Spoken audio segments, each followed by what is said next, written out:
కాబట్టి నేనేమంటున్నా అంటే భవిష్యత్తు తెలంగాణ ఎట్లా ఉంటుందని మీరు అంటున్నారు. మీలాంటి వాళ్ళకి చంద్రబాబు ఈ విషయం కొంత అనుమానం ఆందోళన అన్నది ఒక లైన్. ఎందుకంటే ఇక్కడ భూములు, ఎడ్యుకేషన్ వ్యవస్థ, మీడియా వ్యవస్థ మొత్తం ఆ కమ్యూనిటీ చేతిలోనే ఉంది. ఒకటి.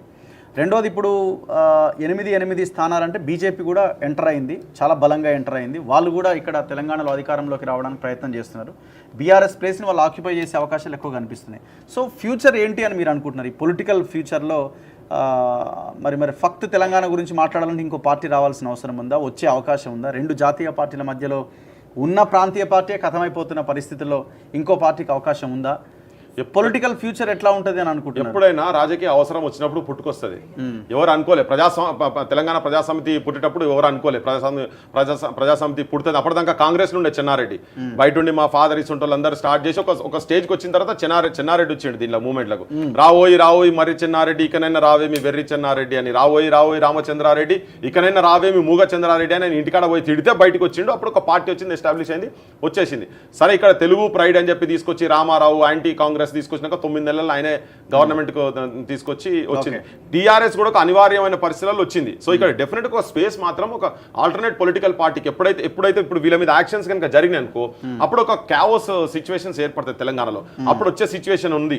ఇంకొకటి ఏంటంటే బీజేపీయే కనుక నిజంగా కూడా ఏదైతే సోషల్ ఇంజనీరింగ్, సోషల్ జస్టిస్ అనేది అయితే నార్త్ హిందీ స్టేట్స్ వీళ్ళు ఏదైతే ఇంప్లిమెంట్ చేసే ప్రయత్నం ఏదైతే చేసిందో, అదర్ బ్యాక్వర్డ్ క్లాసెస్ ను తీసుకొని వాళ్ళు ముంగడ పెట్టిరో లీడర్షిప్, అటువంటి ప్రయత్నం వాళ్ళు ఇక్కడ కనుక చేసి కొంచెం అగ్రెసివ్గా కనుక ముందు పోయేది ఉంటే వాళ్ళకు కూడా ఉంటాయి. కానీ ఒక ఆల్టర్నేటివ్ తెలంగాణ ప్రైడ్ను కాపాడేటందుకు, అస్తిత్వాన్ని కాపాడేటందుకు ఒక స్పేస్ మాత్రం తెలంగాణలో దొరుకుతుంది. అది ఏ రూపంగా తీసుకొచ్చి ఒక పొలిటికల్ పార్టీగా కన్వర్ట్ అయ్యేది అనేది నెక్స్ట్ కమింగ్ డేస్లో అది ఆ క్లారిటీ వస్తుంది. అది వీళ్ళ మీద యాక్షన్స్ జరిగితే తొందరగా ఈజీగా రావడం ఈ సందర్భంలో అంటే అవసరం. జాతీయ పార్టీల మధ్యలో పార్టీ వచ్చే అవకాశం ఉందంటారా? అవసరం ఉన్నప్పుడు ఎక్కడైనా బీజేపీ వైపు షిఫ్ట్ అవుతారేమో.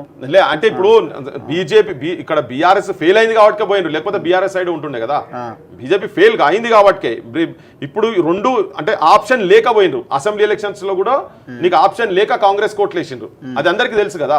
నీకు మునుగోడు కావచ్చు, ఏ ఎమ్మెల్సీ ఎలక్షన్ చూసినా కాంగ్రెస్ ఎక్కడ 4th, 5th ప్లేస్ కు పోయింది. అది మునుగోడులో కూడా మనం చూసినాం. Any elections, even Hyderabad corporation అప్పుడు కూడా అట్లనే చూసినాం.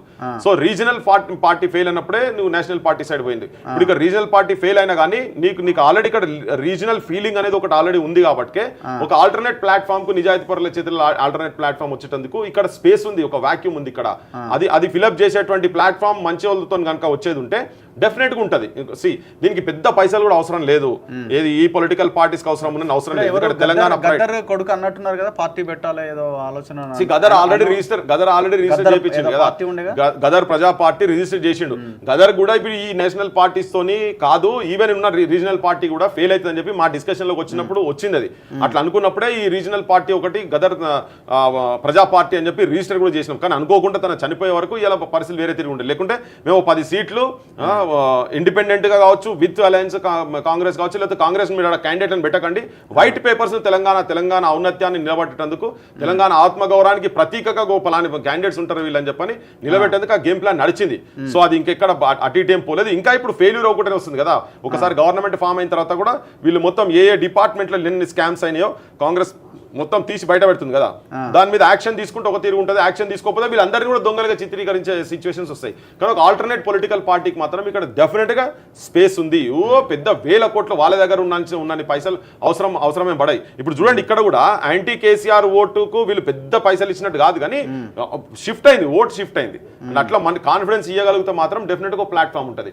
ఒకవేళ అది ఫెయిల్ అయినప్పుడు బీజేపీ అనేది కొంచెం పాగా వేసేటందుకు ప్లాన్ చేస్తుంది. అది నువ్వు మరీ నేషనల్ పార్టీ కనుక ఇక్కడ బీజేపీ అసలే రాదనేది అనే సిచ్యువేషన్స్ ఉన్నాయి. రెండు ఫెయిల్ అయినప్పుడు ఇక్కడ రీజనల్ పార్టీ రానప్పుడే వాళ్ళకి స్పేస్ ఉంటుంది. రీజనల్ పార్టీకి మాత్రం ఇక్కడ పక్కా స్పేస్ ఉంది తెలంగాణలో. సో మీలాంటి వాళ్ళైనా దాన్ని ముందుకు తీసుకెళ్లేది చూద్దాం. డెఫినెట్ గా చూద్దాం. నేను అన్ని కుండబద్దలు కొట్టినట్టు ఇప్పుడు చెప్పాల్సిన అవసరం లేదు. దాని ఇంకా హోంవర్క్ జరుగుతూనే ఉంటుంది. జనం ఏ ఫోర్సెస్ తో ఎట్లా ర్యాలీ కావాలో ఫోర్సెస్ ర్యాలీ అయితేనే ఉంటారు.